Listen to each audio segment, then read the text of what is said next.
How many of us here feel all wrongs should be made right?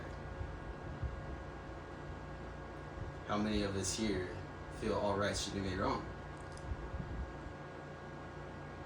Imagine you yourself at home, surrounded by your family and friends, before foreign men from a foreign place kidnap you, separate you from your family, force you onto a crowded, unsanitary, inhumane ship, starve you,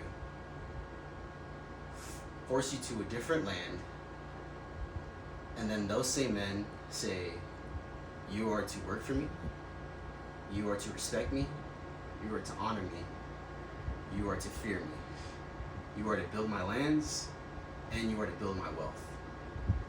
And in return, you will see nothing. No freedom, no support, just more hate and more oppression.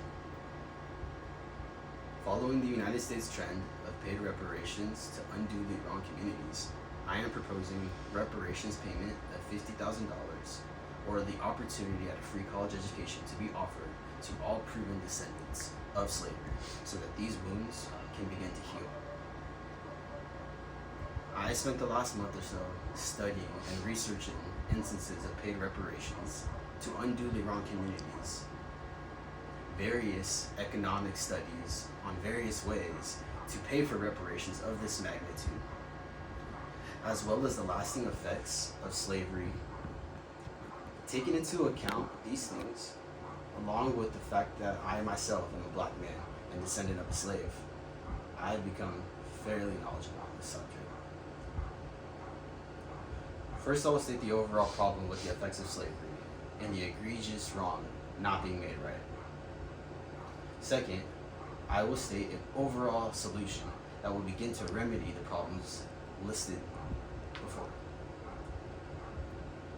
Finally, I will explain how these problems will be remedied and what the future holds if these problems are not fixed. Due to the trauma and effects of slavery, as well as racist legislation and policies created to supplement and restore the institution of slavery, the African American community has been unjustly oppressed, marginalized, and persecuted.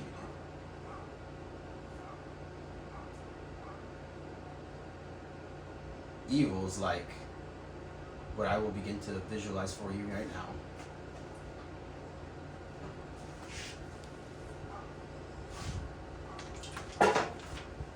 Evils like kidnapping,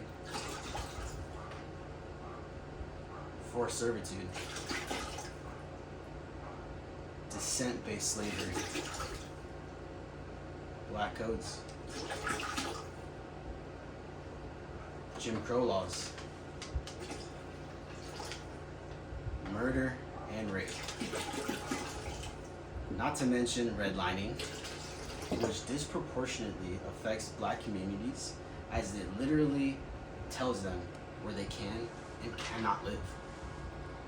Generational poverty that disproportionately affects African American communities, and that's traced back all the way to the illegitimate contracts that were manufactured in the Reconstruction era that oppressed and put these black communities in insurmountable debt based on the interest rates and the language in those contracts. Police brutality, which has disproportionately affected black communities. None more popular than George Floyd, but this goes all the way back to the Civil Rights Movement, to the Reconstruction era, and slavery. Lack of accurate and up to standard education in inner city schools. This disproportionately affects African American students as well. Just look at Brown versus Board of Education and the fight that had to go on, and that's still being fought today. As a result of this conundrum and the fact that the United States government was a chief agent in discharging of these acts, a reparations payment or free education should be offered to the descendants of slaves who have been hit hardest by the effects of these problems. A payment of $50,000 will undoubtedly assist those families who live in unfavorable dwellings to purchase or rent a more favorable dwelling. A payment of $50,000 will undoubtedly assist in alleviating debt while boosting buying credit for those affected by generational poverty. By the United States government officially accepting responsibility and offering redress, the African American communities across the country will begin to trust in their government and the individual agencies and departments that are put in place, like the police department. If a qualified descendant chooses to accept the offer of a free college education instead of the $50,000 payment, then this will begin to help to alleviate the effects of underfunded education by providing the motivation to succeed even in the most fateful of circumstances. A college education is just an acceptance letter away with these reparations. If we, along with the United States government, continue to neglect the effects of slavery institutions and the racist legislation put in place, then social turmoil amongst the classes and the races will continue to build and build to a fever pitch to the point where it boils over. Resentment, anger, and fear will continue to permeate throughout the Black community as a result of government inaction. Divisive communities and rhetoric, which of the likes we have not seen since the Civil War, will sprout up and take hold of those who otherwise would have been docile and fair.